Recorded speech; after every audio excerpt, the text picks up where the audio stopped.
오늘 함께 나눌 하나님 말씀 사랑의 언어라는 제목으로 함께 나눌 건데요.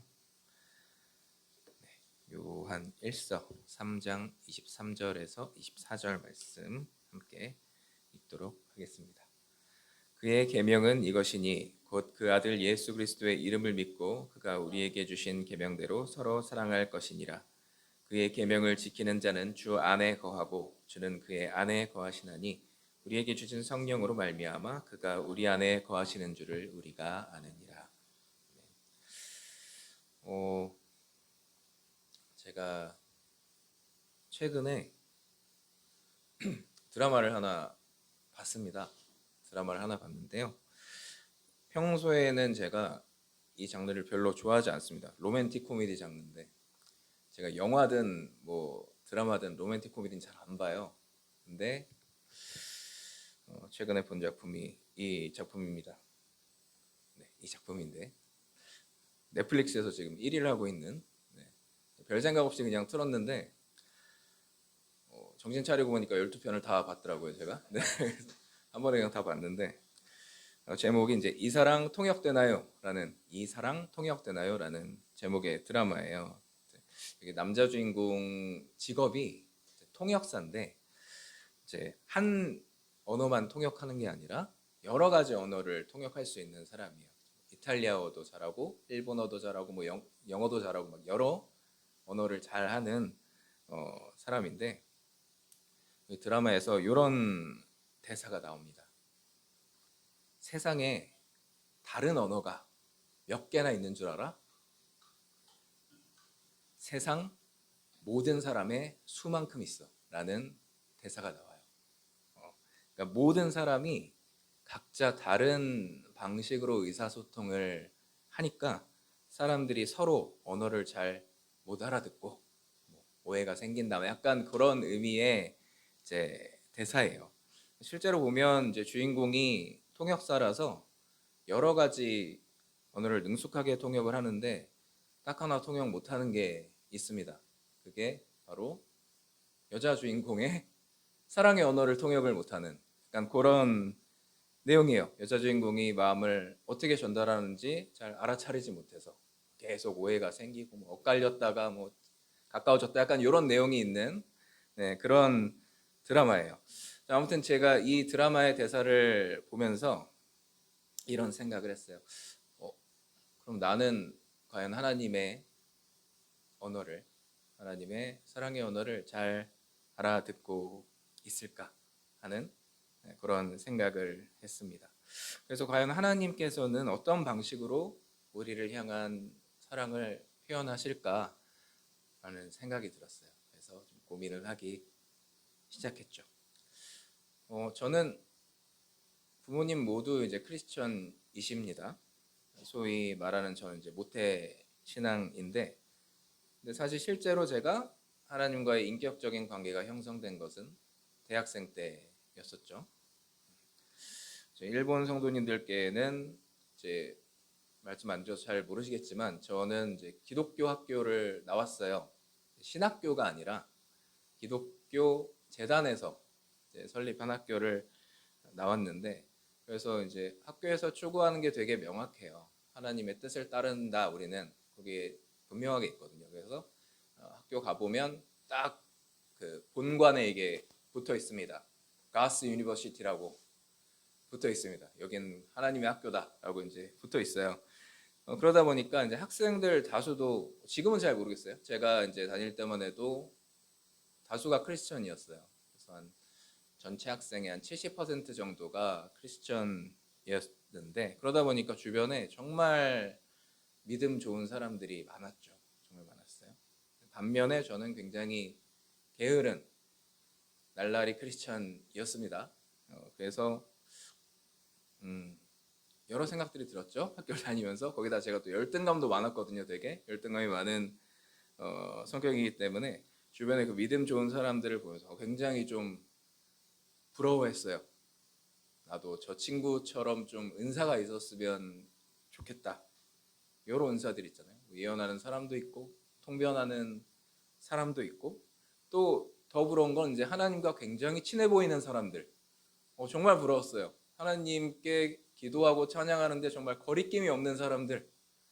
뭐 심지어 하나님 아빠 막 이렇게 부르는 사람도 있었고 굉장히 다양한 사람들이 있었고 그런 사람들 보면서 정말 부러웠어요. 그 친구들처럼 되고 싶었어요.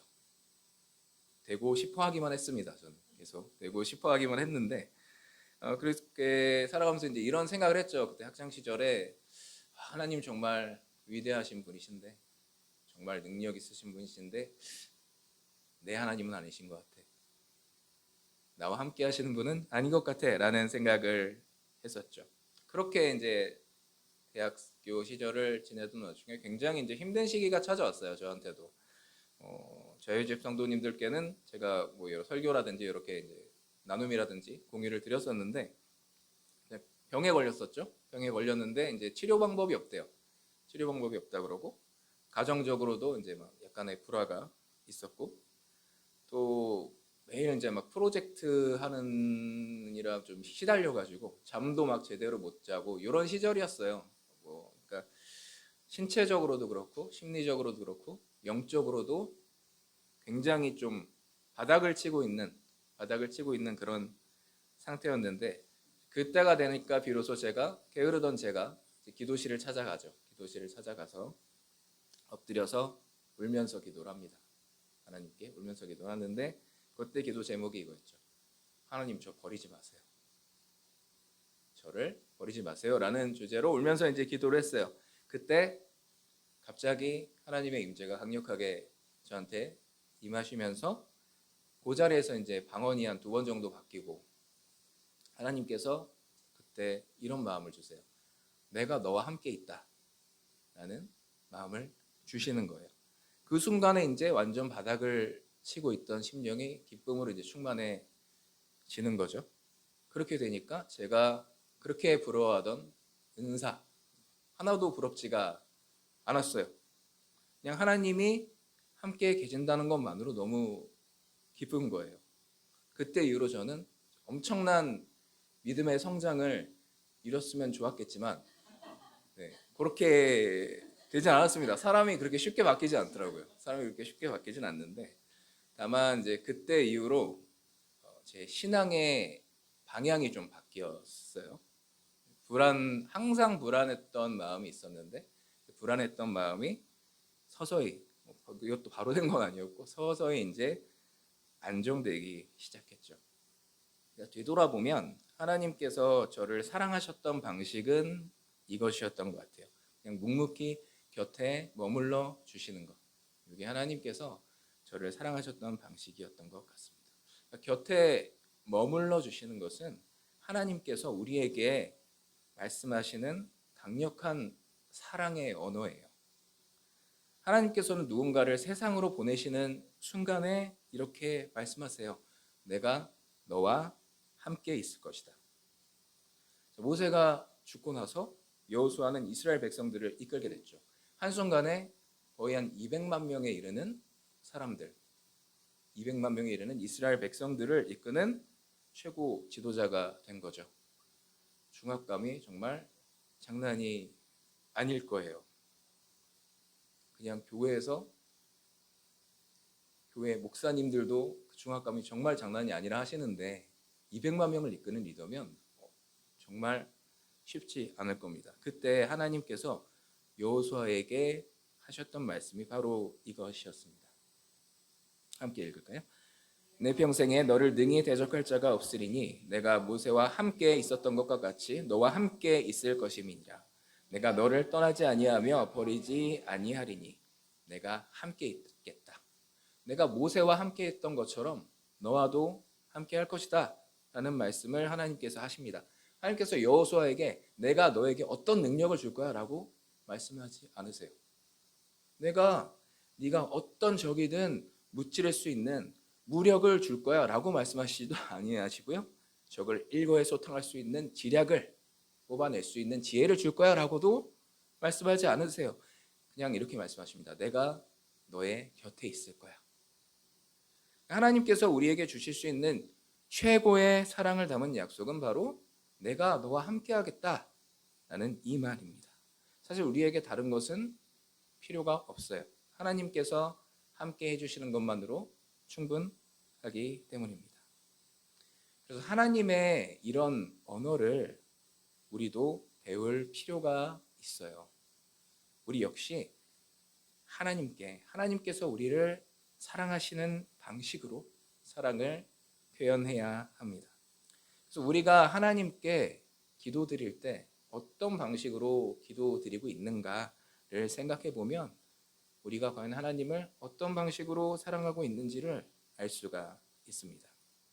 만약에 우리가 하나님께 드리는 기도의 대부분이 해주세요, 해주세요라는 단어에 매몰돼 있다면 우리는 하나님께서 무언가를 해주실 때 사랑을 느끼는 건지도 모릅니다. 상대가 무언가를 나에게 해줄 때만 사랑을 느낀다면 그 사랑은 상대가 무언가를 해주지 않을 때 쉽게 흔들리게 되겠죠. 그런데 우리는 너무나 잘 알고 있습니다. 경험을 통해서 하나님께서 우리가 무언가를 구할 때 항상 그 기도를 들어주시지는 않는다는 것이죠. 때로 하나님은 우리 기도에 응답하지 않으시고 침묵하시기도 합니다. 만약 하나님을 향한 우리의 사랑이 하나님께서 주신 무언가 때문에 생긴 것이라면 하나님께서 응답하시지 않으실 때에 우리는 하나님을 의심하게 되겠죠. 하나님은 이제 나를 사랑하시지 않으시는 걸까? 하나님께서 나를 버리신 걸까? 라는 생각이 들 겁니다. 그리고 이제 하나님께서 나와 함께하지 않으시는구나 라는 생각을 하게 될 겁니다. 하지만 우리가 하나님께서 우리를 사랑하시는 방식, 하나님의 사랑의 언어를 잘 이해한다면 어떨까요? 우리는 전과 후를 바꿔서 이해할 필요가 있어요. 하나님을 향한 사랑이 하나님께서 주시는 것들, 하나님께서 주신 은사라든지 재물이라든지 일상에서의 행복, 그런 것들 때문에 생겨나는 게 아니라 하나님과 우리가 서로 사랑하는 관계 안에 머무를 때에 그 모든 것이 자연스럽게 우리에게 주어지는 것이라는 걸 우리는 이해해야 합니다. 두 가지 방식이 겉으로 보기에는 차이가 없죠. 하지만 그 안에서 우리가 배우는 것들은 전혀 다릅니다. 그리고 우리에게 문제가 생겼을 때 우리가 대응하는 방식도 완전히 달라지게 됩니다. 삶 속에서 위기가 왔을 때 하나님께서 나와 함께 하신다라는 것을 확신할 수 있는 사람은 크게 흔들리지 않습니다. 물론 힘이 들죠. 하나님을 원망하기도 하고요. 하지만 그 사람은 곧 자기 자리로 돌아올 수 있습니다. 회복 탄력성이라고 하죠. 회복 탄력성. 하나님의 사랑의 언어를 이해하는 사람은 신앙의 회복 탄력성이 좋아집니다. 하나님은 그리고 예수님은 그래서 성경을 통해서 계속 말씀해 주세요. 내가 너와 함께 있을 것이다. 개인에게도 민족에게도 이렇게 말씀하시죠. 이사야서 43장에 보면 이스라엘 민족에게 하나님은 이렇게 말씀하십니다. 두려워하지 말아라. 내가 너를 구원하였다. 내가 너희의 이름을 불렀다. 너희는 내 것이다. 너희가 물 가운데로 지나갈 때도 내가 너희와 함께 할 거고 너희가 불 가운데로 지나갈 때도 내가 너희와 함께 할 것이다. 물이든 불이든 그 어떤 것도 너희를 해치지 못할 것이다. 물 가운데로 지나갈 때 너희와 함께 하겠다라는 말씀은 이스라엘 민족이 가나안 땅에 처음 들어갈 때 요단강을 건넜었던 그 사건을 떠올리게 합니다. 요단강을 건널 때 하나님께서 강물을 멈추셨고 이스라엘 민족은 안전하게 가나안 땅으로 들어갈 수 있었었죠. 자, 이것을 통해서 우리는 하나님께서 우리와 함께 하시겠다라는 약속은 언약 관계 안에서 하나님께서 우리에게 주시는 사랑이라는 것을 짐작할 수가 있습니다. 하나님은 신실하신 분이죠. 언약을 지키시는 하나님이세요. 하나님께서 언약을 지키시는 신실함을 통해서 하나님의 우리를 향한 사랑이 드러나게 됩니다. 그렇다면 우리는 어떻게 하나님을 향한 사랑을 표현해야 할까요? 아무래도 가장 좋은 것은 하나님께서 쓰시는 사랑의 언어, 그 방식을 따라가는 게 좋지 않을까 합니다. 하나님께서 모든 상황 가운데 우리와 함께 하시는 것처럼 우리도 하나님 곁에 머물러 있는 것이 가장 좋은 사랑의 표현 방식이 아닐까요? 요한복음 15장 말씀을 함께 읽겠습니다.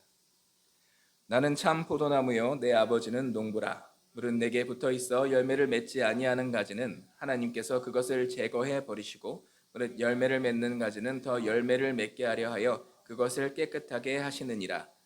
너희는 내가 일러준 말로 이미 깨끗하여졌으니 내 안에 거하라. 나도 너희 안에 거하리라. 가지가 포도나무에 붙어 있지 아니하면 스스로 열매를 맺을 수 없음 같이 너희도 내 안에 있지 아니하면 그러하리라.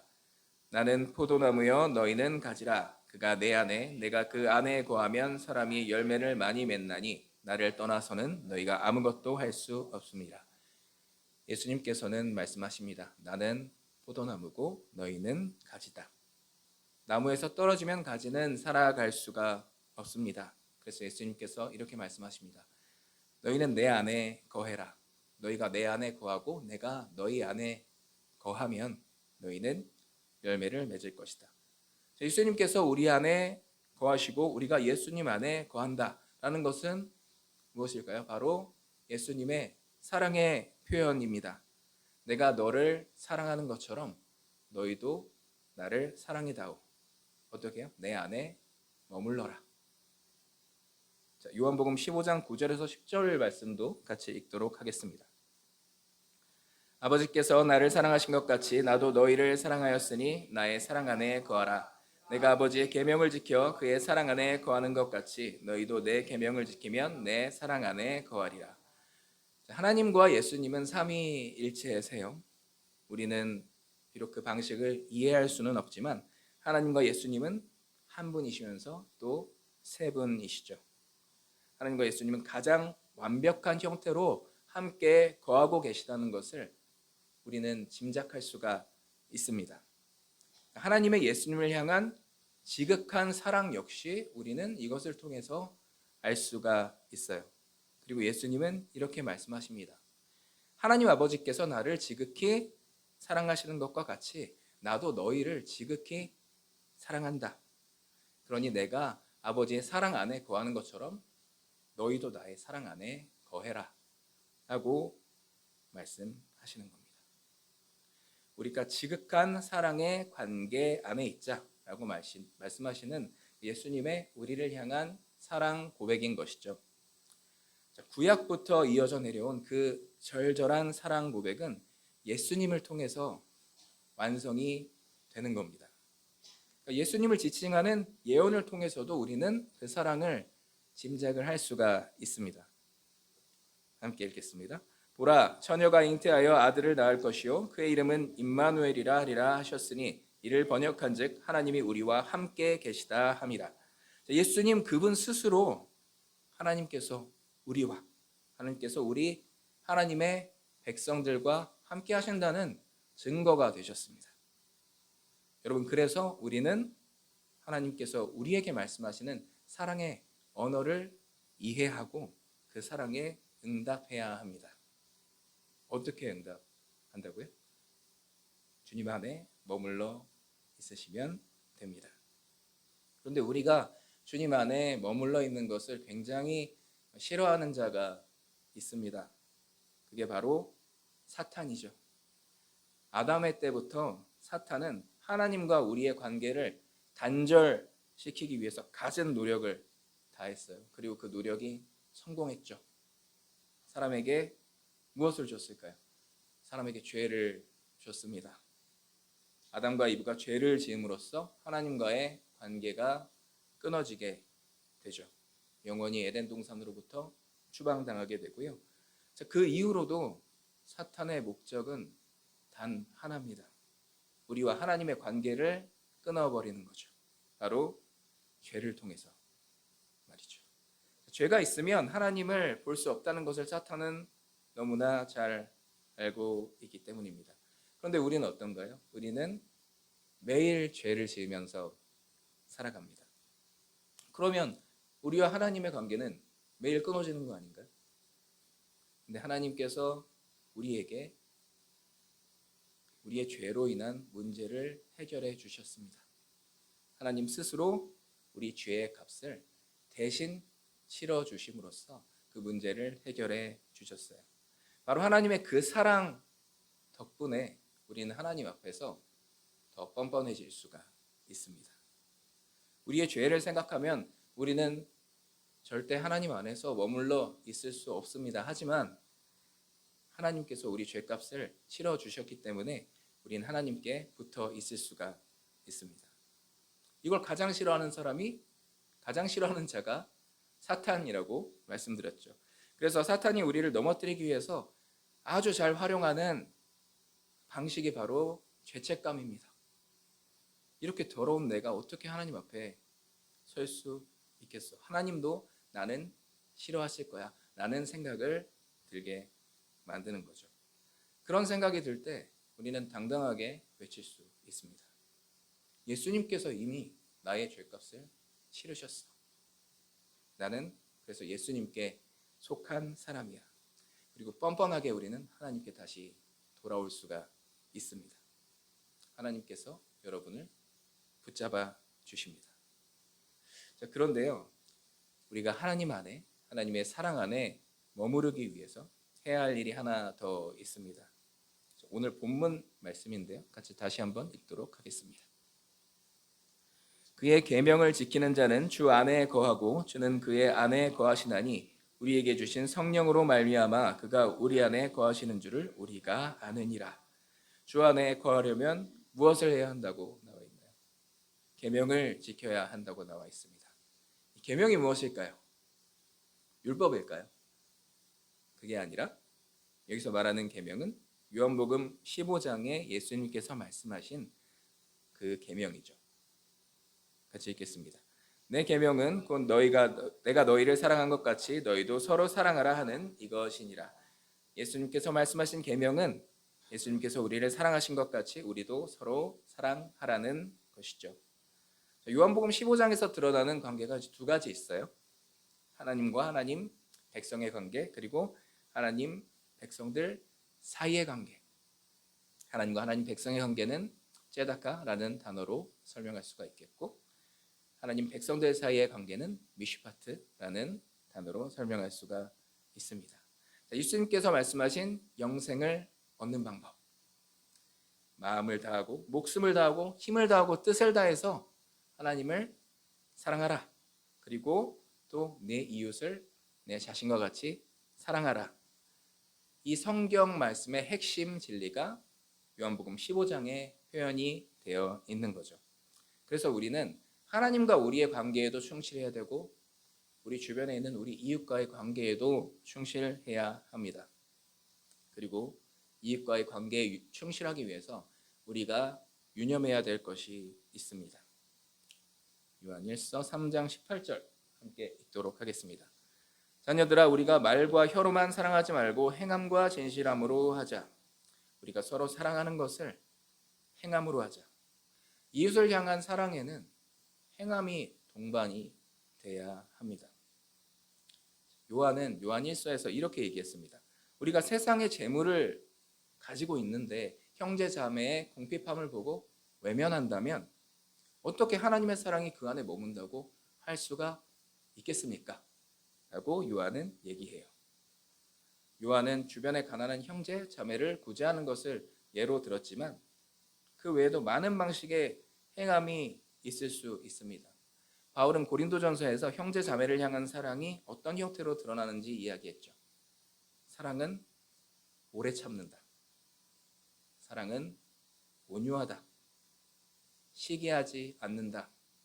자랑하지 않는다. 교만하지 않다. 무례히 행하지 않는다. 자신의 이익을 구하지 않는다. 성내지 않는다. 악한 것을 생각하지 않는다. 불의를 기뻐하지 않는다. 진리와 함께 기뻐한다. 모든 것을 참고 모든 것을 믿는다. 모든 것을 바라고 모든 것을 견딘다. 이렇게 바울은 이야기했습니다. 정말 어렵지 않습니까? 사랑이 정말 어렵습니다. 이 많은 것들을 어떻게 우리가 할 수 있을까요? 이것을 할 수 있는 방법이 요한일서에 이미 나왔죠. 하나님의 사랑이 그 안에 있으면 됩니다. 제가 청소년부를 처음 맡을 때 가장 걱정했던 것이 몇몇 분께는 좀 말씀을 드렸을 거예요. 제가 사랑이 많이 없다라는 말씀을 드렸습니다. 제가 사랑이 없어요 라는 말씀을 드렸는데 정확히 말하면 사랑을 표현하는 방법을 잘 모른다는 거였죠. 청소년들과 이제 여러 해를 지내면서 제가 깨달은 것이 사랑을 잘 표현하지 못한다고 해서 제 안에 사랑이 없는 것은 아니구나라는 사실이었어요. 제가 나름대로 이제 아이들에게 사랑을 표현하려고 노력은 했습니다. 그래서 저한테 있어서는 제가 청소년기에 경험하지 못했던 것들을 경험할 수 있도록 해주려고 했던 것이 제 나름의 이제 사랑을 표현하는 방식이었던 것 같아요. 또 하나 깨달은 것은 내가 하나님의 사랑 안에 있지 않으면 이 아이들에게 줄 수 있는 사랑도 없다는 사실입니다. 예수님이라는 줄기에 붙어있는 가지만이 열매를 맺을 수 있는 것처럼 우리가 하나님의 사랑 안에 있을 때 우리 이웃을 향한 사랑이 표현될 수가 있어요. 숙련된 통역사가 일본어를 한국어로 통역해 주는 것처럼 우리가 째다카의 형태로 하나님의 사랑 안에 머무를 때에 그 사랑은 미시파트의 형태로 우리 이웃들에게 통역되는 거죠. 제가 처음에 언급드렸던 이 사랑 통역되네요라는 드라마에서 또 다른 대사가 또 나와요. 어떤 대사냐면 상황이 있는데 남자 주인공이 여자 주인공의 사랑의 언어를 이해하지 못한다 했잖아요. 이해를 못하고 굉장히 괴로워하고 있었습니다. 그때 이제 남자 주인공의 약간 아버지 같은 포지션의 작가가 한 명 나오는데 작가가 나와서 이런 얘기를 해요. 못 알아들은 채로 그냥 둘 건가? 통역사라는 사람이 모르는 말이면 공부를 해야지. 단어도 순서도 느낌표인지 물음표인지 이런 대사가 나옵니다. 우리 삶 속에서 만약에 사랑이 드러나지 않는다면 그것은 우리가 우리와 함께 하시는 하나님의 사랑을 못 알아듣고 있기 때문인지도 모릅니다. 그렇다면 여러분, 우린 뭘 해야 될까요? 그 사랑을 알아듣기 위해서 공부해야 됩니다. 우리가 해야 되는 공부는 다른 게 아니고요. 하나님의 사랑 안에 더 깊이 머무는 것입니다. 우리를 향해서 하나님께서 어떤 말씀을 하시는지, 어떤 사랑의 언어로 우리에게 속삭이시는지 깊이 묵상했으면 하는 마음에서 오늘 말씀을 함께 나눠봤습니다. 기도하시겠습니다. 사랑의 하나님, 주님 은혜에 감사드립니다. 오늘 사랑의 언어라는 주제로 함께 말씀을 나눠봤습니다.